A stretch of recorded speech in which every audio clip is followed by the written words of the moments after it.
والصلاة والسلام على سيد الأنبياء والمرسلين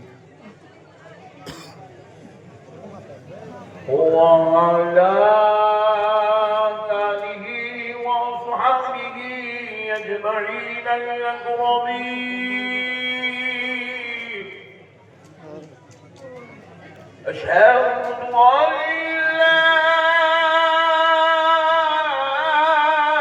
إله إلا الله وحده لا شريك له، وأشهد أن سيدنا ونبينا ومولانا محمدا عبده ورسوله. أما بعد فأعوذ بالله من الشيطان الرجيم. بسم الله الرحمن الرحيم.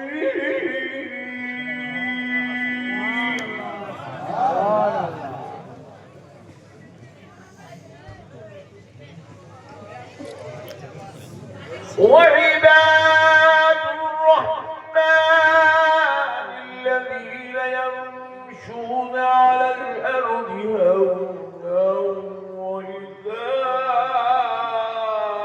وإذا خاطبهم الجاهلون قالوا سلاما. والذين يبيتون لربهم سجدا وقياما.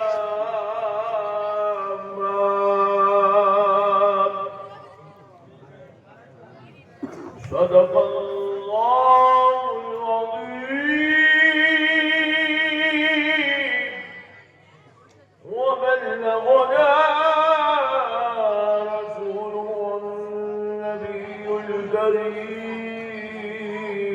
ونحن على ذلك لمن الشاهدين والشاكرين والحمد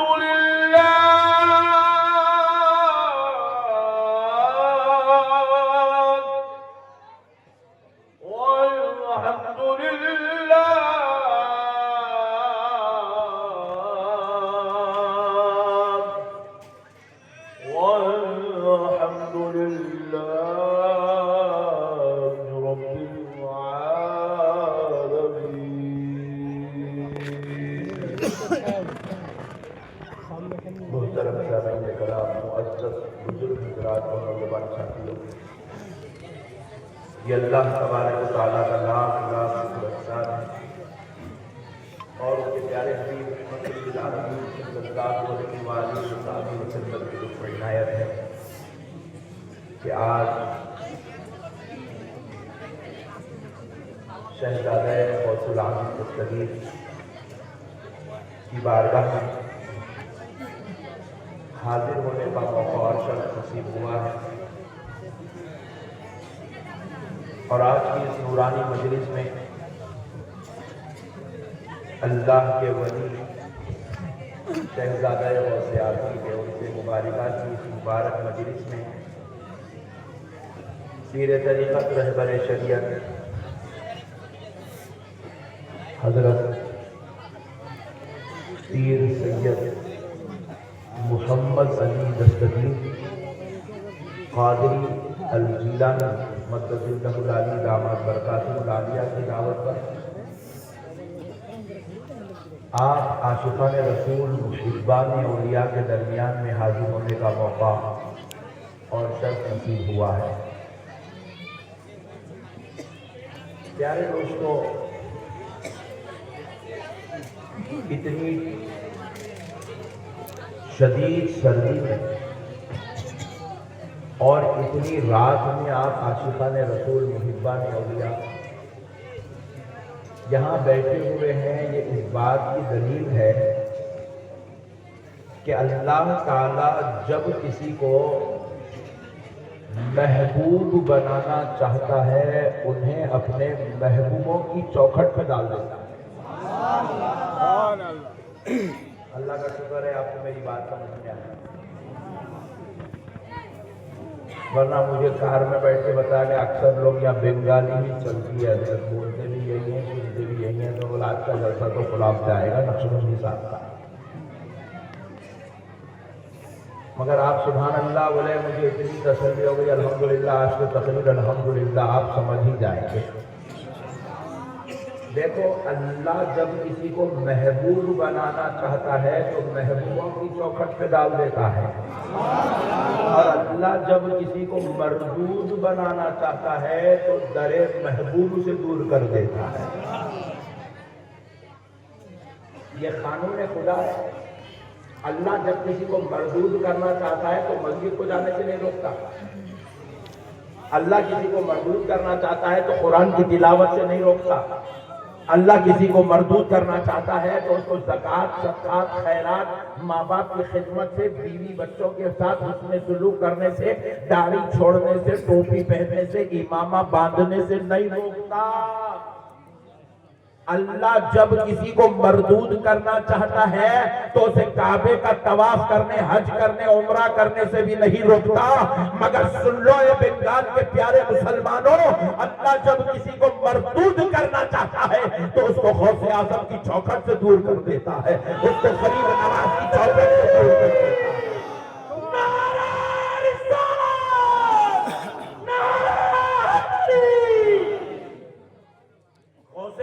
کی چوکھٹ سے دور کر دیتا ہے، غریب نواز کی چوکھٹ سے دور کر دیتا ہے، محبوب الہی کی چوکھٹ سے دور کر دیتا ہے۔ اللہ جب کسی کو مردود کرنا چاہتا ہے تو حضرت دستگیر صاحب قبلہ رحمت اللہ علیہ کی چوکھٹ سے دور کر دیتا ہے، کیونکہ اللہ کا یہ بنایا ہوا نظام ہے۔ دیکھو رسول اللہ کیا فرمائے کہ میری امت میں 73 فرقے ہوں گے، بولے کتنے بولے؟ اس میں سے جنتی کتنے ہیں؟ سبحان اللہ، بہت پڑے لکھے لوگ ہیں یار۔ جہنمی کتنے ہیں؟ ارے واہ سبحان اللہ، آج تقریر تو تم ہی لوگ کر لے رہے ہیں، مگر نظرانہ پورا مجھے لے رہے ہو۔ تو مسئلے کو سمجھو، 72 فرقے جہنم میں جائیں گے، ایک جنت میں جائے گا۔ سوال یہ ہے کیا وہ 72 نماز نہیں پڑھیں گے؟ ارے وہ ہم سے زیادہ نماز پڑھیں گے، ہم تو نماز پڑھیں گے، پیشانی میں گھٹا نہیں آئے گا، اس کو تو پورا کالا چھپا لگ جائے گا۔ وہ ہم سے زیادہ نماز پڑھے گا، نماز پڑھ کے بھی وہ دوزخ میں کیوں جائیں گے؟ کیا وہ روزہ نہیں رکھیں گے؟ وہ تو ہم سے زیادہ روزے رکھیں گے، پھر وہ دوزخ میں کیوں جائیں گے؟ کیا وہ حج نہیں کریں گے؟ وہ ہم سے زیادہ حج کریں گے، ارے وہ تو کعبے کی خدمت کریں گے، پھر دوزخ میں کیوں جائیں گے؟ ارے کیا وہ زکوٰۃ نہیں دیں گے؟ ارے وہ اتنی زکوٰۃ دیں گے کہ بینکوں کے بینک الٹ دیں گے، مگر پھر بھی دوزخ میں جائیں گے۔ کیوں جائیں گے؟ نماز پڑھ کے دوزخ میں جا رہا ہے، روزہ رکھ کے دوزخ میں جا رہا ہے، زکوٰۃ دے کے دوزخ میں جا رہا ہے، حج کر کے دوزخ میں جا رہا ہے، وہ وجہ کیا ہے؟ تو جواب ملا، نماز تو پڑھے گا، روزہ زکوٰۃ حج تو کرے گا، مگر اس کا دل عشق مصطفیٰ سے خالی ہو کے رہ جائے گا، مگر اس کے دل میں غوث و خواجہ کی محبت نہیں ہوگی۔ تو رب نے بھی ڈیسائیڈ کر لیا، جو میرے محبوبوں کا نہیں ہے وہ میری جنت میں رہنے کے لائق ہے۔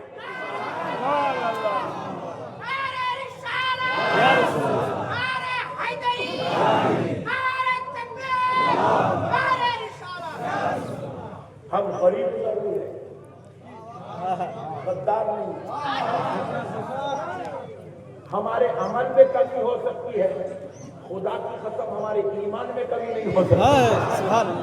ہم جو ہے مدینے سے دور ضرور رہتے ہیں، بنگال کا غریب مسلمان بار بار مدینے کو نہیں جا سکتا ہے، اور بعض تو اتنے غریب ہے کہ زندگی میں ایک بار بھی مدینے کو نہیں جا سکے گا، مگر خدا کی قسم اس کا دل ہمیشہ اس کے مصطفیٰ میں تڑپتا ہوا نظر آئے گا۔ اور یہ عشق مصطفیٰ میں دل کا تڑپنا اس بات کی دلیل ہے کہ رب نے اسے جنتی بنانے کا ارادہ رکھا۔ اللہ جس کو جنتی بنانا چاہتا ہے ان کو محبوبوں کے قریب کر دیتا۔ سبحان اللہ، ذرا زور سے اور ذرا زور سے اچھا دیکھو، مربوط کرنا چاہتا ہے تو محبوبوں کو دور کر دیتا ہے۔ دلیل دے رہا ہوں، سن لو۔ اس کائنات میں ابھی انسان دنیا میں نہیں آئے، حضرت آدم کا جسد اقدس تیار کیا گیا، حضرت آدم کے جسم کو تیار کیا گیا، تخلیق عمل میں آئی، حضرت آدم کا وجود عمل میں آیا، رب نے حکم دیا کس کو؟ ابلیس کو اور فرشتوں کو کہ میرے آدم کو سجدہ کرو۔ کون ہے آدم؟ محبوب خدا ہے، اللہ کے محبوب ہے، کہا میرے پیارے کو سجدہ کرو، میرے محبوب کو سجدہ کرو، میرے اس پیارے کو سجدہ کرو جو دنیا میں جائے گا، جس کے ذریعے سے اب بہت بڑی مخلوق انسان جو ہے دنیا میں آئیں گے، اور اب یہ سارے انسانوں کا باپ بن کر جائے گا، ابو البشر کہلائے گا، اب ذرا اس کو سجدہ کرو۔ تو ہوا کیا؟ قرآن بیان کر رہا ہے، فَسَجَدَ الْمَلَائِكَةُ كُلُّهُمْ أَجْمَعُونَ إِلَّا إِبْلِيسَ۔ سارے کے سارے فرشتے سجدے میں چلے گئے، فرشتے سجدے میں چلے گئے۔ حضرت آدم کی تعظیم بجا رہا ہے، حضرت آدم کا احترام کرے، محبوب خدا کی اپنی محبت کا اظہار کرے، محبوب خدا کا ادب کرے، محبوب خدا کی تعظیم کرے۔ الا ابلیس، سوائے ابلیس کے۔ ابلیس نے سجدہ، بولیے، یہ سجدہ نہیں تھا، حقیقت میں وہ تعظیم تھی۔ ابلیس نے محبوب خدا کی تعظیم نہیں کی، احترام نہیں کیا، ادب نہیں کیا، محبوب خدا سے اپنے تعلق کو نہیں جوڑا، تو رب ذوالجلال کو جلال آیا۔ رب ذوالجلال نے دیکھا کہ میرے محبوب کی بے ادبی کر رہا ہے، حالانکہ ابلیس کیا کیا؟ حضرت آدم کے خلاف کوئی تقریر نہیں کیا، حضرت آدم کے خلاف کوئی مورچہ نہیں سنبھالا، حضرت آدم کے خلاف اس نے کوئی جو ہے جلوس نہیں نکالا، حضرت آدم کے خلاف اس نے کوئی جو ہے تحریک نہیں بنائی، مگر ہوا کیا؟ حضرت آدم کو سجدہ نہیں کیا، احترام نہیں کیا، حضرت آدم کی تعظیم نہیں کیا۔ حالانکہ کون ہے یہ ابلیس؟ یہ وہی ہے جو خدا کو سجدے کر رہا ہے، جو خدا کی عبادت کر رہا ہے، رحمان رحیم غفار ستار کہہ کے رب کو یاد کر رہا ہے۔ یہ وہی ابلیس ہے جو رب کے لیے اس کی بارگاہ میں جنت کا مکین بنا ہوا ہے۔ یہ وہی ابلیس ہے جو سب سے بڑا علم والا ہے، اور رب نے اس کو اتنا علم دیا کہ یہ معلم الملائکہ، فرشتوں کا استاد بن گیا ہے، فرشتوں کا ٹیچر ہے، فرشتوں کا لیکچرر ہے، فرشتوں کا پروفیسر ہے، فرشتوں کا معلم ہے، فرشتوں کا عالم ہے۔ ذرا سوچو دوستو، جو فرشتوں کا عالم تھا، سجدے کرنے والا تھا، رب کا ذکر کرنے والا تھا، رب کی اطاعت میں تھا، رب کی فرما برداری میں تھا، رب سے اس کا کوئی معاملہ خراب نہیں ہوا، لیکن رب کے محبوب سے معاملہ خراب ہوا، آدم کی بے ادبی کیا، تو رب ذوالجلال نے کیا کیا؟ رب نے کیا کیا؟ اپنے ساتھی کو، محبوب کے غدار، اپنا علم رکھنے والے کو اور محبوبوں کے بے ادب کو کیا کیا؟ فَخْرُجْ فَإِنَّكَ رَجِيمٌ وَإِنَّ عَلَيْكَ لَعْنَتِي إِلَى يَوْمِ الدِّينِ۔ اللہ نے کہا نکل جا ہمارے دربار سے، ہم نے تجھے مردود کر دیا، اور صبح قیامت تک تجھ پر ہماری لعنت۔ اللہ اکبر، کیا کرا صاحب، کیا کرا؟ اللہ تبارک و تعالیٰ کی گستاخی نہیں کرا، اللہ کے محبوب کی بے ادبی کرا، اللہ کے سجدوں میں کمی نہیں کرا، اللہ کے محبوب کے تعلق سے جو ہے دل میں خلش رکھا تو ہوا کیا؟ رب ذوالجلال نے اس کو مردود کر کے دربار سے نکال دیا۔ ذرا سوچو دوستو، جو اللہ کے محبوب کی بے ادبی جنت میں رہ کے کرا تو جنت میں رہ نہیں سکا، جنت میں رہ کے کرا تو جنت میں رہ نہیں سکا، تو پھر جو پیارے لوگ دنیا میں رہ کے محبوبوں کی بے ادبی کرے گا تو جنت میں جائے گا کیسے؟ اسی لیے اللہ نے رسول کیا بنایا؟ جس کو اللہ محبوب بنانا چاہتا ہے ان کو محبوبوں کی چوکھٹ پہ ڈال دیتا ہے، ان کے دلوں میں محبوبوں کی محبت ڈال دیتا ہے۔ اس لیے بنگال والوں، سرکار دستگیر صاحب قبلہ رحمت اللہ علیہ کے آستانے سے جڑ کے رہنا، کیونکہ یہ وہ آستانہ ہے، یہاں تم بیٹھتے ہو تو یہاں تمہیں بنگالی فیض نہیں ملتا، یہاں تمہیں بغدادی فیض فیض ملتا ہے، بغداد والے غوث پاک کا فیض ملتا ہے۔ دیکھو کئی لوگ ہماری جیسے غلامہ بولے ہم تو غوث پاک کا کرم ہے، آجی تمہارے جیسے میرے جیسے گنہگاروں پہ غوث پاک کا کرم ہے، وہ تو بیٹے شہروں سے ان سے کتنا کرم ہے، ان پہ نظر ڈال جاؤں گا۔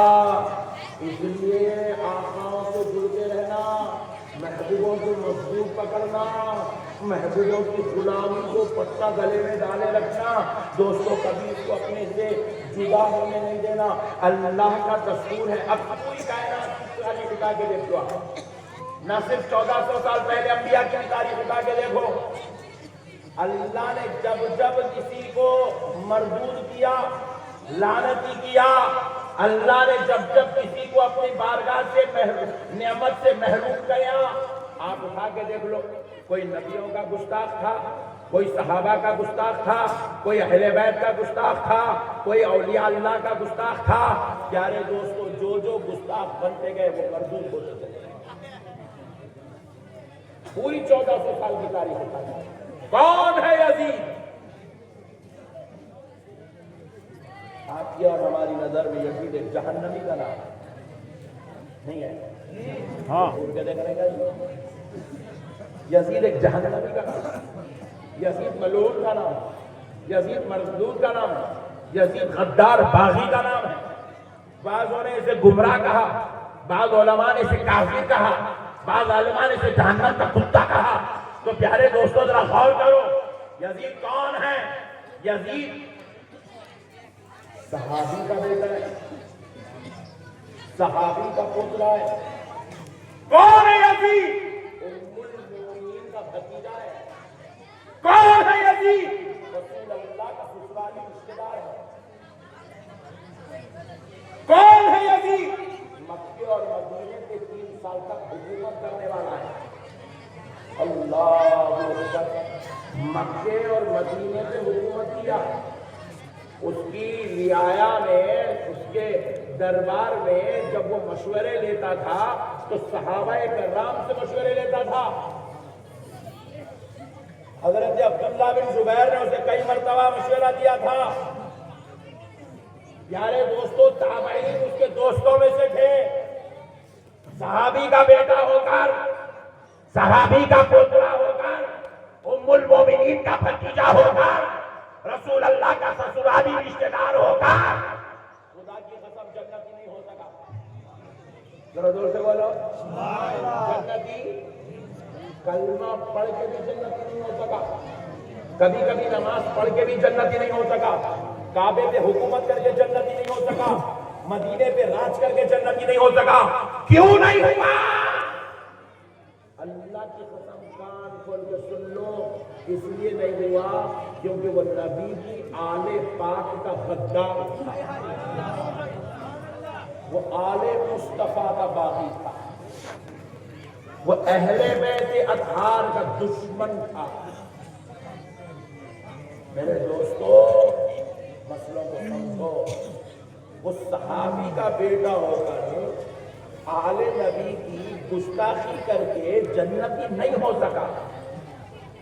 اگر کوئی ہمارے ہزاروں لاکھوں اولیاء اللہ کے بارے میں یہ کہہ رہا ہے تو درگاہ کو جانا شرک ہے, درگاہ میں گئے تو شرک ہوتا, درگاہ میں بدعت ہوتا, یہ کہہ کر اولیاء اللہ کی اگر کوئی بے ادبیاں گستاخیاں کرتا ہے اور ان کے مراکز کو, ان کی بارگاہوں کو شرک و بدعت کا اڈا سمجھاتا ہے تو سن لو کان کھول کر, ایسے منحوس ظالموں کو بھی جنت میں جگہ دے دی جائے. آج ضرورت ہے اولیاء اللہ سے محبت کرنے. ابھی کیا ہے اولیاء اللہ کی شان؟ مختصر وقت میں بتا دیتا ہوں کیا ہے اولیاء اللہ کی شان. اللہ اکبر. سنو, قرآن پاک ہے, ہم لوگ ایک آیت بہت زیادہ کثرت سے تلاوت کرتے ہیں اپنی مجلسوں میں, خصوصاً درگاہوں میں. اولیاء اللہ لا خوف علیہم ولا هم يحزنون. یہ آیت مبارکہ کثرت سے اہل سنت میں پڑھی جاتی ہے. تو ہمارے پاس سننے والوں کو یہ غلط فہمی ہوئی کہ شاید ایک آیت ولیوں کی عظمت ہوگی. اللہ کی قسم ہے سمجھ کر رہا ہوں, اولیاء اللہ کی عظمت پہ ایک آیت سینکڑوں آیات قرآن کے اندر, سینکڑوں آیات.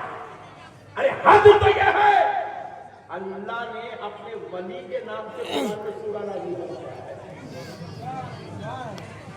ولی کے نام سے سورہ قرآن پاک اٹھا کر دیکھیے 21واں پارہ کھولیے. قرآن میں سورت ہے جس کا نام سورۃ لقمان. کون ہے یہ لقمان؟ فرمایا جاتا ہے جمہور علماء کا اس بات پر اتفاق ہے کہ حضرت لقمان اللہ کے ولی کے نام کا سورہ قرآن, نہ صرف ولی کے نام کا بلکہ ولیاء کے نام کا سورہ قرآن. 16واں پارہ اٹھا کر دیکھو, سورہ مریم. کون ہے حضرت مریم؟ پیغمبر کی ماں ہے مگر خود پیغمبر نہیں ہے, کیونکہ کسی عورت کو پیغمبر نہیں بنایا گیا. کون ہے حضرت مریم؟ اللہ کی ولیاء. نہ صرف ولی کے نام کا سورہ, ولیاء کے نام کا سورہ, بلکہ قرآن پاک اٹھا کے دیکھو ولیوں کی آل کے نام کا سورہ قرآن میں ہے. آل محمد کو آپ نے نماز میں پڑھا, آل ابراہیم پر درود آپ نے نماز میں پڑھا, آل محمد آل ابراہیم کا تذکرہ بار بار سنا, مگر آپ قرآن اٹھا کے دیکھو آل ولی اللہ کے نام سے رب نے قرآن میں سورہ اتارا. قرآن کی بڑی سورتوں میں سے ایک سورت ہے جس کا نام ہے سورہ آل عمران. کون ہے حضرت عمران؟ اللہ کی ولی کی آل کے نام سے سورہ رب ذوالجلال. نہ صرف اتنا بلکہ آپ 15واں پارہ دیکھو, اللہ نے ایک اور سورت نازل فرمائی ہے, اس سورے کا نام ہے سورہ کہف. کیا ذرا بولے, ارے ایسا کرنا ذرا لوگ نے سورہ کہف, سورہ 15واں پارہ میں